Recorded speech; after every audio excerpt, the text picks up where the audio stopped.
m'appelle Christophe Augros, je suis le RSSI du groupe Olot. Donc, Olot, c'est une société industrielle française, internationale.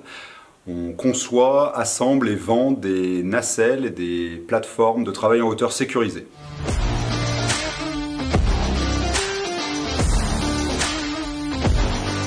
Olot en fait, a identifié le risque cyber comme un des risques majeurs pour l'activité de l'entreprise. Donc il y avait vraiment une prise de conscience, il y a eu la nomination d'un poste de RSSI. Donc rejoindre ce groupe de partage autour de la cybersécurité au sein de la ruche, ça permet de tirer des bonnes pratiques et des retours d'expérience d'autres entreprises, plus ou moins matures, plus ou moins de différentes tailles. Voilà, nous on a une feuille de route Industrie 4.0, on en est qu'au balbutiement. Et voilà, donc l'objectif c'était vraiment d'anticiper l'arrivée de ces risques liés à l'informatique industrielle, enfin la cyber-OT, et également monter en compétence sur les notions de sensibilisation, de prévention des risques, à la fois IT que OT.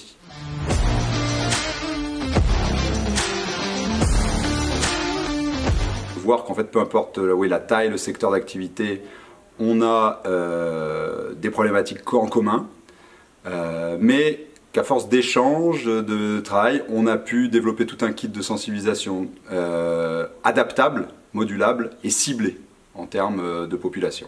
Donc, en termes d'enseignement, voilà, des bonnes pratiques, des retours d'expérience, des règles d'art et un réseau de pairs d'expertise venus d'horizons totalement différents. Des personnes d'écoles d'ingénieurs, des personnes du monde industriel, des fournisseurs de solutions et également de la fonction publique. Donc c'était très enrichissant de ce point de vue-là.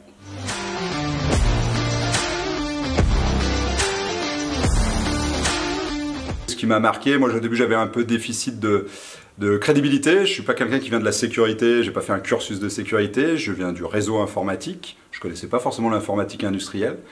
Mais au fil des discussions, des échanges, je me suis vraiment rendu compte qu'on partage beaucoup de problématiques du quotidien, peu importe la structure.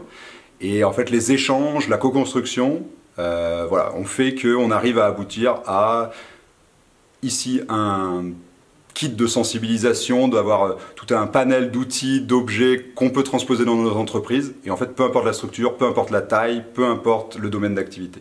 Et ça, j'ai trouvé ça vraiment très intéressant.